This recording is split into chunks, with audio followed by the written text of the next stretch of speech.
ഇന്ന് നമ്മൾ എക്സ്പോണൻസ് അഥവാ കൃത്യംഗങ്ങളെക്കുറിച്ചാണ് പഠിക്കാൻ പോകുന്നത്. എക്സ്പോണൻസ് അഥവാ കൃത്യംഗങ്ങൾ എന്താണ്? എക്സ്പോണൻസ് എന്താണ്? കൃത്യംഗങ്ങൾ എന്നാണ് നമ്മൾ പഠിക്കാൻ പോകുന്നത്. എക്സ്പോണൻസ് അഥവാ കൃത്യംഗങ്ങൾ, മലയാളത്തിൽ കൃത്യംഗങ്ങൾ എന്ന് പറയും. ഓക്കെ, എക്സ്പോണൻസ് എന്ന് പറയുന്നത് മാത്സിൽ നമ്മൾ വളരെ നീളമേറിയ എക്സ്പ്രഷൻസിനെ ചുരുക്കി എഴുതാൻ വേണ്ടി ഉപയോഗിക്കുന്ന ഒരു ടെക്നിക്കാണ് എക്സ്പോണൻസ്. ഓക്കെ, ഞാനൊരു എക്സാമ്പിൾ പറയാം. ഇപ്പോൾ നമ്മൾ സാധാരണയായി 2 + 2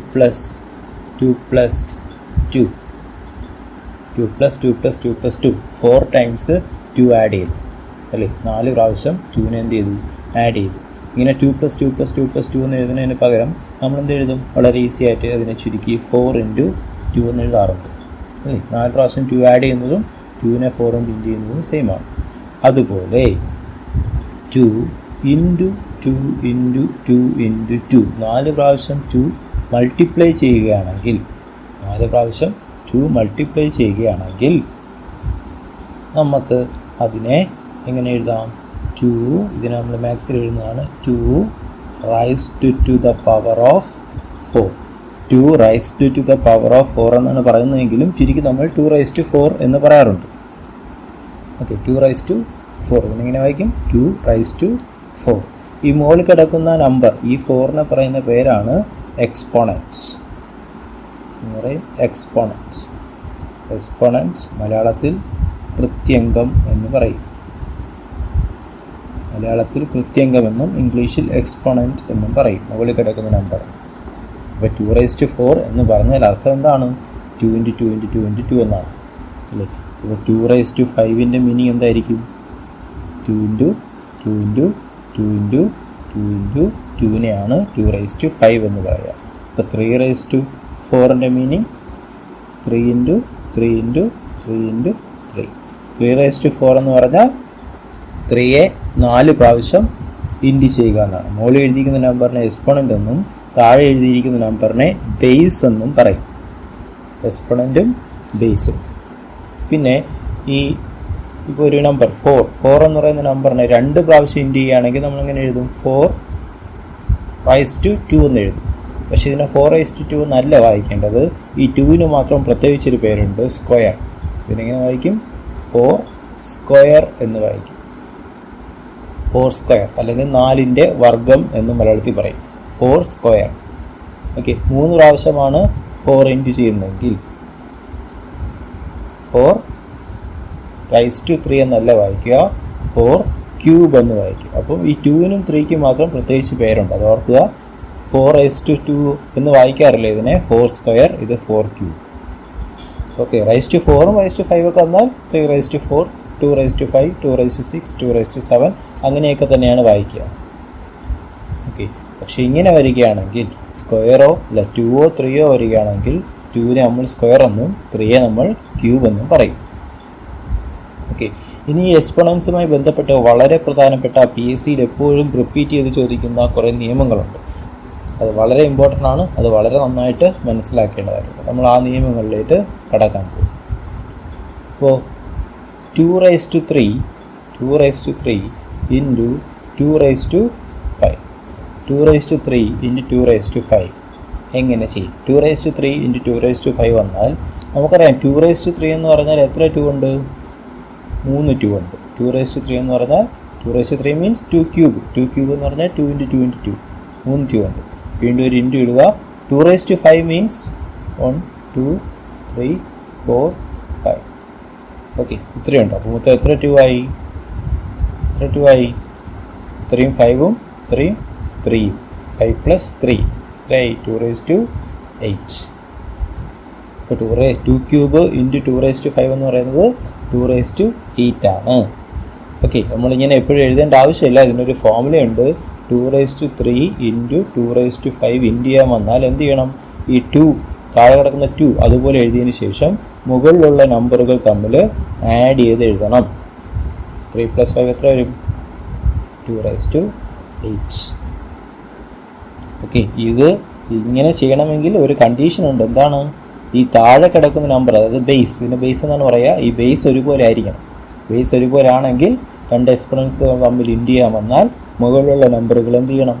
ആഡ് ചെയ്താൽ മതിയാവും. 2⁵ + 5. ഇനി ബേസ് ഒരുപോലെ ആവണം. മറ്റൊരു എക്സാമ്പിൾ കൂടെ നമുക്ക് എഴുതാം. 3⁴ × 3² എത്രയായിരിക്കും? 3⁴ 2 കൂടെ എന്ത് ചെയ്യുക? ആഡ് ചെയ്യുക. മുകളിൽ കിടക്കുന്ന എക്സ്പൊണൻസ് തമ്മിൽ ആഡ് ചെയ്യുക. 4 + 2 6. 3⁶ ആയിരിക്കും ആൻസർ. പക്ഷേ ഇങ്ങനെയാണ് വരുന്നതെങ്കിൽ 2³ × 3² ഇങ്ങനെയാണ് വരുന്നതെങ്കിൽ നമുക്ക് ഇത് ഈ രീതിയിൽ ചെയ്യാൻ പറ്റില്ല. ഓക്കെ, ഇത് തമ്മിൽ ഇത് താഴെ ബേസ് എന്ന് പറയുന്നത് 2ഉം 3ഉം ആണ്. രണ്ടും ഒരുപോലെ അല്ലല്ലോ. ഒരുപോലെ ആണെങ്കിൽ മാത്രമേ ഇതുപോലെ ചെയ്യാൻ പറ്റൂ. ഇത് ഇതേപോലെ ചെയ്യാൻ പറ്റില്ല. ഓക്കെ, ഇത് നമുക്ക് 2×3 വാല്യൂ 2×2 എത്രയാണോ അത് കണ്ടുപിടിച്ച് 3² 9, 3×3 9 കണ്ടുപിടിച്ച് അത് തമ്മിൽ ഇൻഡ് ചെയ്യാനേ പറ്റൂ. ഇതേപോലെ ചെയ്യാൻ സാധിക്കില്ല. അപ്പോൾ ഇതേപോലെ ചെയ്യണമെങ്കിൽ ബേസ് ഒരുപോലെ ആയിരിക്കണം. ഓക്കെ, ഇങ്ങനെയാണ് എക്സ്പൊണൻസ് തമ്മിൽ ഇൻഡ് ചെയ്യുക. ഇനി എങ്ങനെയാണ് എക്സ്പൊണൻസ് തമ്മിൽ ഡിവൈഡ് ചെയ്യുക എന്ന് നോക്കാം. 2⁵ / 2³ കണ്ടോ? ബേസ് ഒരുപോലെ ആയിരിക്കണം. ഇവിടെയും ബേസ് ഒരുപോലെ ആയിരിക്കണം. ഇങ്ങനെ ഡിവൈഡ് ചെയ്യാൻ വന്നാൽ 2⁵ എന്ന് പറഞ്ഞാൽ 1 2 3 4 5 5 2 / 2³ എന്ന് പറഞ്ഞാൽ 2×2 അല്ലേ? ഇങ്ങനെയാണ്. ഇവിടെ നോക്കൂ, ഈ 3 2ഉം ഈ മുകളിലത്തെ 3 2ഉം ക്യാൻസൽ ആയിപ്പോകും. ബാക്കി എത്ര 2 ഉള്ളൂ? 2 2 ഉള്ളൂ. ഓക്കെ, ഇങ്ങനെ എഴുതേണ്ട ആവശ്യമില്ല. ഇതിനും ഒരു മെത്തേഡ് ഉണ്ട്. 2⁵ / 2⁵ വന്നാൽ 2 ഈ 5 മുകളിൽ 5 2 ഉണ്ട്. അതിൽ നിന്ന് 3 2 എന്ത് ചെയ്യും? കട്ടായി പോകില്ലേ? അപ്പോൾ 5 - 3 എത്ര കിട്ടും? 2². അപ്പോൾ ഡിവൈഡ് ചെയ്യാൻ വന്നാൽ എപ്പോഴും ഓർക്കുക, എക്സ്പൊണൻസ് ഒരേ ബേസുള്ള എക്സ്പൊണൻസുകൾ ഡിവൈഡ് ചെയ്യാൻ വന്നാൽ, ഡിവൈഡ് ചെയ്യാനാണ് വരുന്നതെങ്കിൽ, എക്സ്പൊണൻസുകൾ ഡിവൈഡ് ചെയ്യാൻ വരികയാണെങ്കിൽ എന്ത് ചെയ്യുക? എക്സ്പൊണൻറ്റുകൾ തമ്മിൽ മൈനസ് ആണ് ചെയ്യേണ്ടത്. അതേസമയം എക്സ്പൊണൻസുകൾ തമ്മിൽ ഇൻഡ് ചെയ്യാനാണ് വരുന്നതെങ്കിൽ എന്ത് ചെയ്യണം? ആഡ് ആണ് ചെയ്യേണ്ടത്. ഡിവൈഡ് ചെയ്യാൻ വന്നാൽ മൈനസും ഇൻഡ് ചെയ്യാൻ വന്നാൽ അഡിഷനുമാണ്. ഇനി എക്സാമിന് PSC പരീക്ഷയ്ക്ക് പ്രീവിയസ് ക്വസ്റ്റ്യൻ ചോദിച്ചിട്ടുള്ള ഒരു ക്വസ്റ്റ്യനാണ് 2⁵52 / 2 എത്രയാണ്? 2⁵52 / 2. ഈ ക്വസ്റ്റ്യൻ കാണുമ്പോൾ നമ്മൾ വിചാരിക്കും 2⁵52 എന്ന് പറഞ്ഞാൽ 2×2 അങ്ങനെ 52 × 2 ഇൻഡ് ചെയ്യുക വളരെ പാടുള്ള പരിപാടിയാണെന്നാണ്. പക്ഷേ ഇത് വളരെ ഈസിയാണ്. വെറും 2 എന്ന് പറഞ്ഞാൽ ഒരു പ്രാവശ്യമല്ലേ ഉള്ളൂ. അതിൻ്റെ മുകളിൽ എന്തുണ്ട്? 1 ഉണ്ടെന്നാണ്. ഓക്കെ, ഓർക്കുക, വെറും 5 എന്ന് പറഞ്ഞാൽ അതിൻ്റെ അർത്ഥം 5⁻1 എന്നാണ്. വെറും 3 എന്ന് പറഞ്ഞാലും 3⁻1 എന്നാണ്. വെറും 8 മാത്രം എഴുതിയാൽ അത് 8⁻1 ആണ്. 2 മാത്രം എഴുതിയാൽ അത് 2⁻1 ആണ്. കൊടുത്ത് 1 അല്ലേ? അപ്പോൾ എന്ത് ചെയ്യുക? ഡിവൈഡ് ചെയ്യുമ്പോൾ എന്ത് ചെയ്യണം? മൈനസ് ചെയ്യണം. 52 - 1 എത്ര കിട്ടും? 51. ഓക്കെ, ഇത് പ്രീവിയസ് ക്വസ്റ്റ്യൻ ആണ്. PSCക്ക് ചോദിച്ച ക്വസ്റ്റ്യൻ ആണ്. ഇതേപോലെ ക്വസ്റ്റ്യൻ ഡിവൈഡ് ചെയ്യാൻ ഇൻഡ് ചെയ്യാനുള്ള ക്വസ്റ്റ്യനൊക്കെ PSCക്ക് ഒരുപാട് പ്രാവശ്യം ചോദിച്ചിട്ടുണ്ട്. അപ്പോൾ ഒരിക്കൽ കൂടെ എക്സ്പൊണൻസ് ഇൻഡ് ചെയ്യാൻ വന്നാൽ എന്ത് ചെയ്യുക? മുകളിലുള്ള നമ്പറുകൾ തമ്മിൽ ആഡ് ചെയ്യുക. ഡിവൈഡ് ചെയ്യാൻ വന്നാൽ എന്ത് ചെയ്യുക? മുകളിലുള്ള നമ്പറുകൾ തമ്മിൽ മൈനസ് ചെയ്യുകയാണ് ചെയ്യേണ്ടത്. ഓക്കെ, ഇനി ഒരു നിയമവും കൂടെ നമുക്ക്, ഒരു വളരെ പ്രധാനപ്പെട്ട ഒരു നിയമവും കൂടെ. ചിലപ്പോൾ എക്സ്പൊണൻസിൽ മൈനസ് ഇട്ട് തരും. ഏതെങ്കിലും ഒരു ക്വസ്റ്റ്യൻ 3⁻3 എന്ന് എഴുതിയാൽ അതിൻ്റെ അർത്ഥം 1/3³ എന്നാണ്. അതായത് എക്സ്പൊണൻസിൽ മൈനസ് ഉണ്ടെങ്കിൽ അതിനെ നമ്മൾ ഡിനോമിനേറ്ററിൽ എഴുതിയാൽ, തിരിച്ചെഴുതിയാൽ, അതായത് ന്യൂമറേറ്റർ കിടക്കുന്ന 3⁻3 ഡിനോമിനേറ്ററിലോട്ട് കൊണ്ടുപോയാൽ മൈനസ് മാറി എന്താവും? പ്ലസ് ആവും. തിരിച്ച് ഇങ്ങനെ എഴുതാം.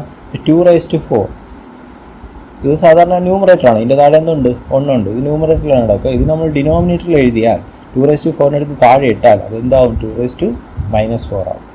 അപ്പോൾ എപ്പോഴും ഓർക്കുക, ഒരു എക്സ്പൊണൻറ്റിനെ ന്യൂമറേറ്റർ കിടക്കുന്ന എക്സ്പൊണൻറ്റിനെ ഡിനോമിനേറ്റർ കൊണ്ടുപോയാൽ അത് പ്ലസ് ആണെങ്കിൽ മൈനസ് ആവും. എക്സ്പൊണൻറ്റ് പ്ലസ് ആണെങ്കിൽ മൈനസ് ആവും, മൈനസ് ആണെങ്കിൽ പ്ലസ് ആവും. ഓക്കെ, തിരിച്ച് ഡിനോമിനേറ്റർ കിടക്കുന്നതിന് ന്യൂമറേറ്റർ കൊണ്ടുപോയാൽ ഇങ്ങനെ തന്നെ സംഭവിക്കും. ഞാനൊരു എക്സാമ്പിൾ എഴുതാം. 3⁻4 / 3⁻2. ഓക്കെ, ഇങ്ങനെ ചെയ്യാൻ വന്നാൽ നിങ്ങൾ എന്ത് ചെയ്യുക?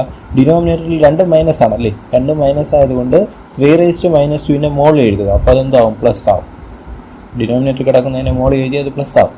അടുത്ത 3⁻4നെ ഇവിടെ എഴുതുക, താഴെ എഴുതുക. അപ്പോൾ മൈനസ് മാറി എന്താവും? പ്ലസ് ആവും. ഓക്കെ, അപ്പോൾ ഏതെങ്കിലും ഒരു എക്സ്പൊണൻറ്റിനെ ഡിനോമിനേറ്റർ കിടക്കുന്ന എക്സ്പൊണൻറ്റിനെ ന്യൂമറേറ്റർ കിടക്കുന്ന എക്സ്പൊണൻറ്റിനെ ഡിനോമിനേറ്ററിലോ കൊണ്ടുപോയാൽ അതിൻ്റെ സൈൻ ചേഞ്ച് ചെയ്യും. നെഗറ്റീവ് ആണെങ്കിൽ പ്ലസ് ആവും, പ്ലസ് ആണെങ്കിൽ നെഗറ്റീവ് ആവും. നമുക്കൊരു എക്സാമ്പിൾ ചെയ്ത് നോക്കാം. 3⁵ ഇൻറ്റു 3⁻² ഡിവൈഡ് ബൈ 3⁻3. ഓക്കെ, ഇതെങ്ങനെ ചെയ്യും? 3⁵ പോസിറ്റീവാണ്, അത് ഞാൻ ഒന്നും ചെയ്യുന്നില്ല. ഓക്കെ, ഈ 3⁻3 ഞാൻ എന്ത് ചെയ്യുന്നു? മോളിൽ കൊണ്ടുപോകും, അതെന്താവും? പ്ലസ് ആവും. അപ്പോൾ 3⁻3 ആവും. ഡിവൈഡ് ബൈ 3⁻²നെ എവിടെ കൊണ്ടുവരുന്നു? താഴെ കൊണ്ടുവരുന്നു, അപ്പോൾ അത് +2 ആവും. ഞാൻ എന്ത് ചെയ്തു? 3⁻3 മുകളിൽ എഴുതി, അപ്പോൾ അത് പോസിറ്റീവായി. മുകളിൽ കിടന്ന 3⁻²നെ താഴെ എഴുതി, അപ്പോൾ അത് പ്ലസ് ആയി. ഇപ്പോൾ എല്ലാം പ്ലസ് ആണ്, നെഗറ്റീവ് ഇല്ല. ഓക്കെ, ഇനി നമുക്ക് ചെയ്യാം. ഇൻറ്റു ചെയ്യാമെന്നാൽ എന്ത് ചെയ്യണം? ഇൻറ്റു ചെയ്യാമെന്നാൽ എക്സ്പോണൻറ്റുകൾ തമ്മിൽ ആഡ് ചെയ്യണം. അതായത് 3⁵5 + 3. താഴെ എന്തുണ്ട്? 3 സ്ക്വയർ ഉണ്ട്. അപ്പോൾ 3⁵5 + 3 എത്രയാണ്? 3⁸ സ്ക്വയർ. ഇപ്പോൾ ഇത് ഡിവൈഡ് ചെയ്യാനാണ്. ഡിവൈഡ് ചെയ്യുമ്പോൾ എന്ത് ചെയ്യണം? ഇവ തമ്മിൽ മൈനസ് ചെയ്യണം. 8 - 2 എത്ര കിട്ടും? 3⁶. ഇതിൻ്റെ വാല്യൂ കണ്ടുപിടിക്കണമെങ്കിൽ 6 ടൈംസ് ഇൻറ്റു ചെയ്ത് നോക്കണം. ഓക്കെ, ഇങ്ങനെയാണ് ചെയ്യുക.